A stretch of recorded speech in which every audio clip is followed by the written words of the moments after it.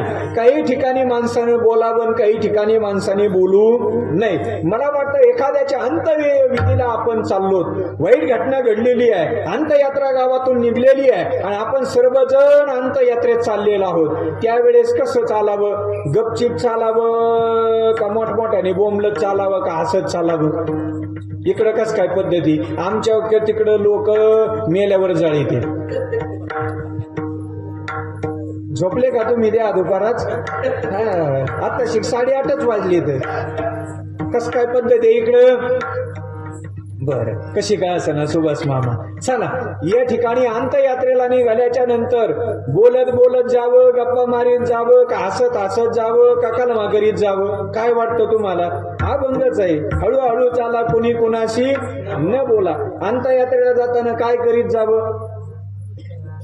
हसत जावं नाही, बोंबलत जावं मोठमोठ्याने नाही. मग कसं जावं? शांततेत चालावं, दुःख व्यक्त करावं, बडबड करू नाही, बोलू नाही, शांततेत गेलं पाहिजे. का तिथं हसून चालत आहे? बरं झालं, बरं झालं, बरं झालं, बरं झालं. असं चालतंय का तिथं? नाही ना चालत. कारण तिथं नियम आहे. चालताना हळूहळू चालायचंय, सावकाश चालायचंय आणि न बोलता चालायचंय. वारकरी संप्रदायामध्ये देखील तोच नियम आहे. हळूहळू चाला, कुणी कुणाशी न बोला. आणि तुकाराम महाराजांनी सांगितलं, तुका म्हणे सांडा घाटी तेने नका भरुपोटी. तुकाराम महाराज सांगतात, या संसारामध्ये तुम्हाला शिळं पाक भेटतंय, परमार्थात मध्ये आले का ताजं ताजं खायला भेटतंय. म्हणून आमच्याकडे या आणि चांगले चांगले पदार्थ खाऊन शरीर धष्टपुष्ट करा. ही वारकरी संप्रदायामध्ये भेटतंय महाराज. विठ्ठल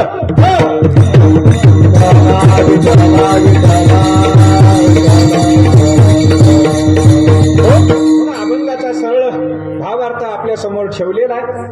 आज काला असल्यामुळं 1-5-2 मिनिटं भगवान श्रीकृष्णाचं चरित्र सांगायचं ना आपल्याला सेवा थांबवायची. भगवान श्रीकृष्णाने देखील आपले सगळे समंगडी या ठिकाणी बोलले केले. मला वाटतं खरं तर चरित्र ते उच्चाराने केले देवे, बोलायचे, रांगायचे आणि मग त्यांच्याबरोबर या ठिकाणी ऑटोमॅटिक सर्व मित्र कंपनी तयार झाली. आता भगवान श्रीकृष्ण का आले, कशा करता आले? मला वाटतं या ठिकाणी धर्माचा ऱ्हास व्हायला लागला की देवाला यावं लागतं. यदा यदा ही धर्मस्य ग्लानिर्भवती भारत अभ्युत्थानम धर्मस्य तदात्मान सुधान. धर्माचे पालन करणे, पाखंड खंडन हेच आम्हा करणे काम. बीज वाढवावे नाम. या पृथ्वीवर पाप वाढायला लागलं, पापी लोक वाढायला लागले तर भगवंताला यावं लागतं, त्यांचा नायनाट करावा लागतो. तसंच त्या काळी मला वाटतं कंसाने देखील बरंच भय निर्माण केलेलं होतं, भीती निर्माण केलेली होती आणि या ठिकाणी कंस त्रास देत होता. मग अशा वैद्याला मारण्याकरता मला वाटतं भगवान श्रीकृष्णाचा आविर्भाव झाला. कृष्ण गोकुळी जन्मला आणि दुष्टा चळकाप सुटला. होता कृष्णाचा अवतार आनंदी करती घरोघर. भगवान श्रीकृष्णाचा आविर्भाव झाला आणि दुष्टाला मात्र थरथर थरथर कापायला लागले की म्हणले आता आपलं काही खरं नाही. म्हणून भगवान श्रीकृष्ण आणि या ठिकाणी पहिलं जर काय काम केलं असेल, सगळ्यात जीवन आदर्श म्हणजे आमच्या भगवान श्रीकृष्णाचं आहे. पहिलं भगवान श्रीकृष्णानं आपल्या आई वडिलाच्या हातातल्या बेड्या बाजूला काढल्या. हे काम केलं बरं का भगवान श्रीकृष्णाने. मग ठीक आहे, आता या ठिकाणी भगवान श्रीकृष्णाला माहिती होतं बाबा इथं जर आपण आता या कारागृहात या मथुरेमध्ये राहिलो, या कंसाला जर कळा म्हणाल धनी कंसाशी कळेल आणि माझ्या बाळाशी मारेल, हे कंस मामा मला मारून टाकील. म्हणून आपल्या वडिलाला विनंती केली, मला इथं ठेवू नका, मग मला कुठं घेऊन जा? नंदाच्या घराला. नंदाच्या घराला मग देही गोकुळाला, मग देही गोकुळाला, गोकुळाला. नंदाच्या घराला, नंदाच्या घराला मग देही गोकुळाला, मग देही गोकुळाला, मग देही गोकुळाला.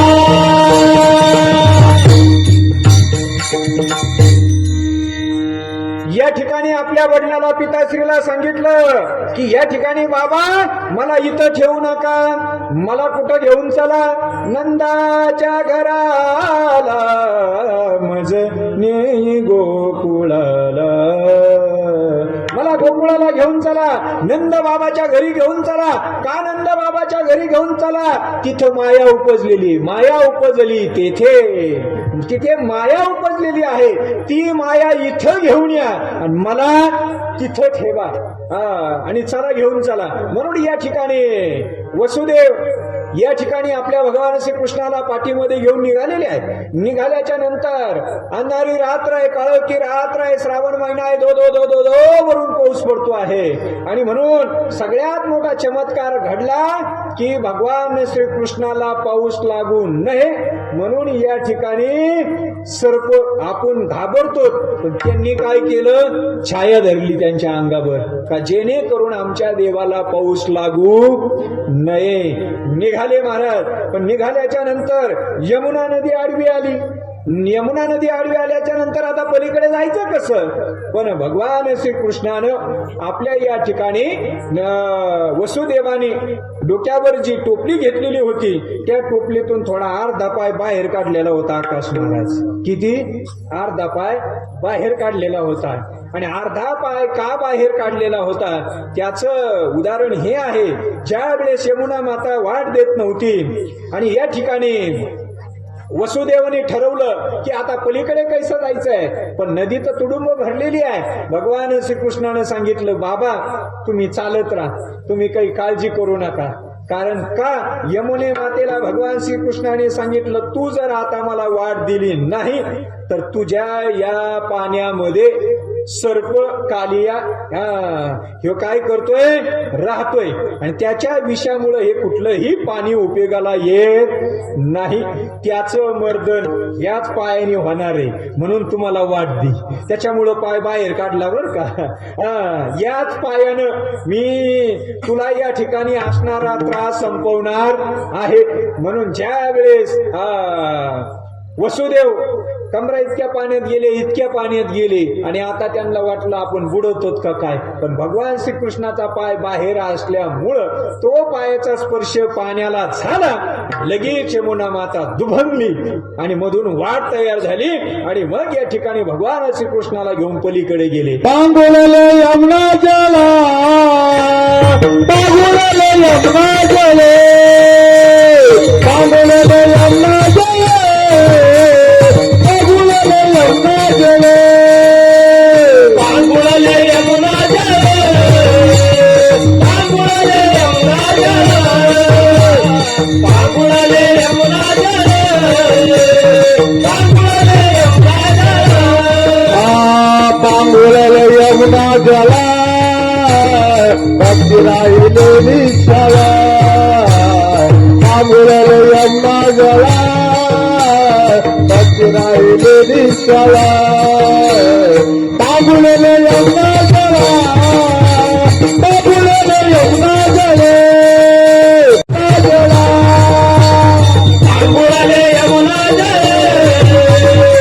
पांगुळले यमुना जले, पांगुळले यमुना जले, पांगुळले यमुना जले, पांगुळले यमुना जले. वा, विठ्ठल महाराजांनी बरोबर तंतोतंत प्रमाण दिलंय तुम्हाला. तुम्हाला त्याचा अर्थ उमजला, कळाला. म्हणून आपण आता पुढे जाऊ. चला पलीकडे गेले. भगवान श्रीकृष्णाने सांगितलं आताच पुन्हा व्हायला सुरू करायचं नाही, आणखीन माझ्या वडिलाला परत मला ठेवून वापस यायचे, तोपर्यंत असंच थांबायचं. आणि मग तिथपर्यंत गेले, तिथे ठेवलं, ती माया घेतली आणि मग या ठिकाणी वसुदेव पुन्हा परत गेले. ठीक आहे, आता यशोदे मातेच्या या ठिकाणी पोहोचत केलं, त्यांच्या ताब्यामध्ये आता भगवान श्रीकृष्णाला दिलं. आणि मग भगवान श्रीकृष्ण आता या ठिकाणी तिथे राहायला लागले. हळूहळू लहानचं मोठं व्हायला लागले. आता मोठं होत असताना हळूहळू हळूहळू भगवान श्रीकृष्ण, लहान मुलं हे खोडकर लय असतात महाराज, त्यांना किती शांत बसवा तुम्ही, ते खोड्या करणार म्हणजे करणार. असे लहानपणी माणसाच्या पायात ताकद असते, म्हातारपणी माणसाच्या तोंडात ताकद असते. म्हाताऱ्या माणसाला सुरुवात भाऊ तुम्ही किती गपचीप राहायचं सांगा, म्हातारे माणसं शांत राहत नाहीत. आणि बारकाल्या पोराला तुम्ही किती शांत बसा म्हणायचा प्रयत्न करा, ती शांत बसत नाहीत.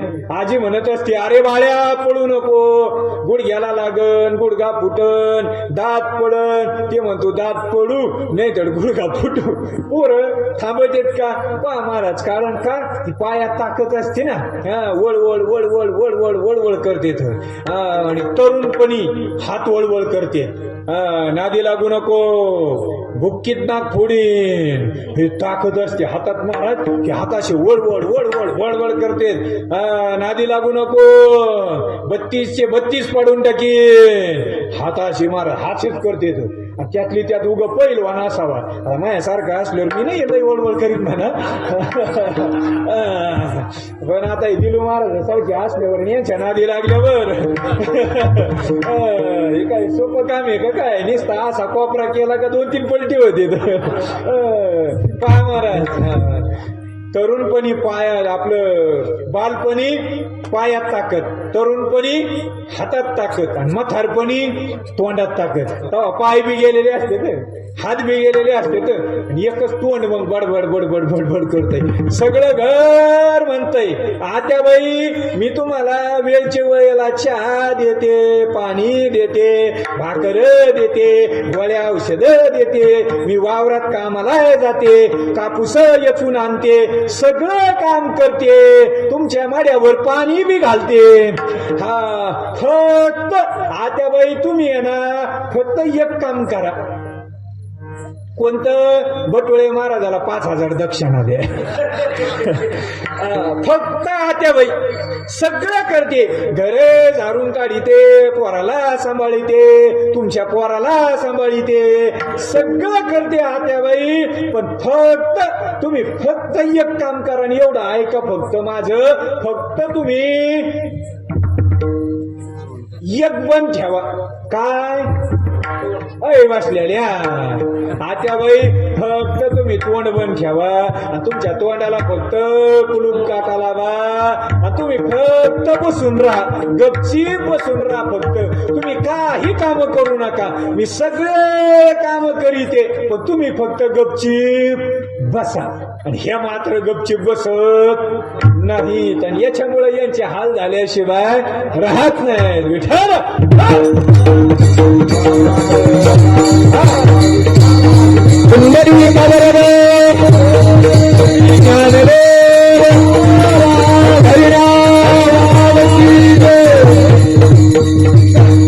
भगवान श्रीकृष्ण मग आता खेळायचे, खेळता खेळता काही खोड्या बी करायची. बारीक पोराची खोडी लवकर कळून येत नाही महाराज.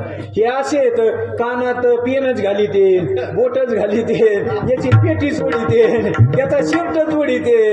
हे म्हणजे काय तुम्हाला हे सोपे दिसतात का काय? हे आता तुम्हाला चांगले वाटत येत.